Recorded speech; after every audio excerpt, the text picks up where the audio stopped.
Alright, I have my palette here. I have some red. This is a bright red. It's actually called Cardinal red. And this is a burnt umber. I'm going to load my brush with the red. Now, bottled acrylics are not, of the red colors, are not very opaque. So sometimes you really have to work at it to get them that way. Now I'm dipping just the corner of my brush into the burnt umber to do the shadowing. And I'm going to come onto my bird. This is a number 10 flat brush, onto my Cardinal, and I'm going to just follow the edge of my pattern. And because this is paper instead of the board like I did before, it's going to drag. There, I got plenty of paint on there. And I'm keep reloading with the red and the burnt umber on the corner. I'm going to do his belly now. Bring it down to here, down to where the tail is going to come up and meet it.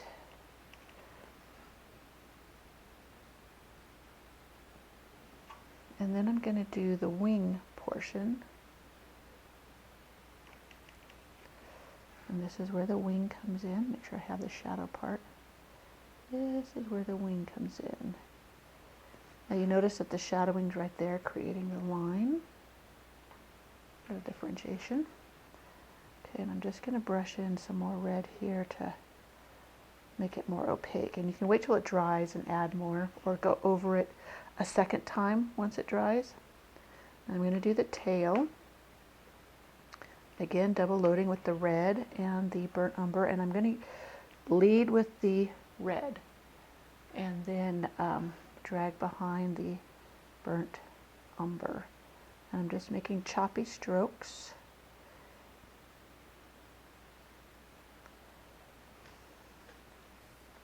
You see how it comes up under that belly stroke. Now for the head, I'm not going to add any more burnt umber because it's more just red, but I always lead with the red end. There's still burnt umber on my brush, I just didn't load anymore. And if I wanted to make it a little bit brighter of a red to stand out, I would have added a bit of orange, but I didn't feel it was necessary. So, and I kind of use choppy strokes there so you get the crest going, and you leave the area that's going to be black bare. Let me see, I see a little spot where the tail's coming up that needs a little touch up. You can let that dry and you can come back over it like this. The belly has a little bit too much burnt umber, so I'm going to add more red over top of it. Now I'm going to rinse out this brush, and I'm going to get myself a liner brush to do the black part of his face. Okay, this is a liner brush that I've loaded with black. This is a Low Cornell 10-0-7350 series liner. And I'm just going to follow the area where the black mask is. I could have used like a number 4 flat brush, but the liner gives me a little bit more control in these tight spaces.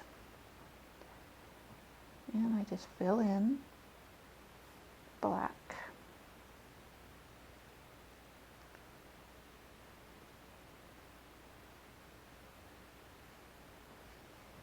And then I'll rinse out my brush, and I will let that dry a little bit. I'm going to come in with some orange, and the orange is over here, and since I'm using such a little amount, I just use what's in the lid. I don't bother putting any out on my palette. So I get it on the brush, and I kind of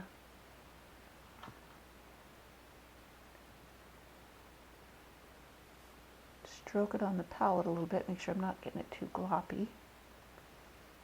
And I can add a little bit of red if I want it to have a little more depth, or add a little shadowing. Always make sure you get the ferrule. The ferrule is this, dry, because sometimes the drips can get on it and then it'll drip down onto your painting and make a little bit of a mess. Okay, so I'm adding a little red in the center to give it some more depth of color, and then I'll go ahead and get a tiny bit of black. Now make sure you drag your brush to a point, and that makes sure you can have it a very tiny tip, and just pull on the little line for his mouth or beak separation. Now put the lid back on the orange, and I will get some burnt umber. I'm going to do burnt umber for his eye. It's not that noticeable, but it'll help you when you want to outline it with a little bit of the white to highlight it. You'll be able to see it. I don't know if the camera will pick it up. Now the eye will always be the most critical part, because if you mess up the eye, then it just looks funky. So sometimes I have to do them twice. I have to go back over them with black and then come back in and do it again. I'm getting white on my liner brush, and I've kind of got a little bit of brown already in the brush still, so it kind of makes it not as bright, but then I can just add a little touch of an outline and then a highlight, which I need to get a little bit more, and a highlight on his eye, and just a touch. And then if you want to go, I just put it on underneath. Sometimes you can go on top for a little bit of highlight, just to see if it'll give it more dimension there. Tiny strokes.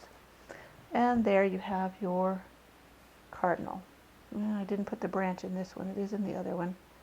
And you'd put his little feet. He'd be standing on a branch coming up. Okay, there is your cardinal. I thought I'd do a second one. I do this little bit of a fatter cardinal, just for good measure. And to show they all will turn out different. So I'm loading my brush with the red, and then the corner in the burnt umber, and I'll do it in the same order again. And I will start at the top, and I'll follow the line of the pattern. And this one is, I have a number 12 brush I'm using this time, because he's a little bit fatter. So I'm bringing it down, and you see this one was turned a little bit different. So his tail was spiking out behind, but this one it's not at that top part. And now I'm going to do his belly. And you can see the brown line there. I'll add a little bit more red to finish filling in his tummy. I'm going to add the burnt umber on the corner, and you see this one, his wing was kind of curving, and that's how he was in the photograph. So I made it curve. So now I'm going to bring his tail in, little spiky strokes, leading with the red, the burnt umber's trailing in behind, and it's dragging a little bit there. So I get more red on my brush. I don't get any more burnt umber, but there's still a little bit going to show. And I give him his crest, go around his, there. Now right here you see the burnt umber shows underneath there. I'll probably go over it more once it dries with red, and to kind of blend that in. Now we're up to the black. So I get some black on my liner brush again, and I do his mask. Just fill in with your liner. Now I could have done the burnt umber eye before putting on the black and tried to go around it a little bit, or I can just wait till afterwards. The choice is yours. You can play around with it and see how you like to do it better. Okay, while that's drying, I'll get the orange, or I can do his feet, but I'll do the orange on his beak. With the feet, I do usually brown or black depending on the picture.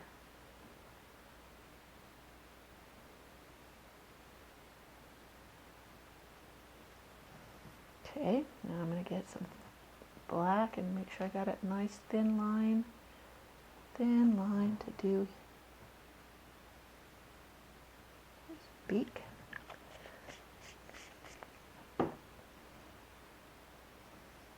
And then I will get some burnt umber for his eye.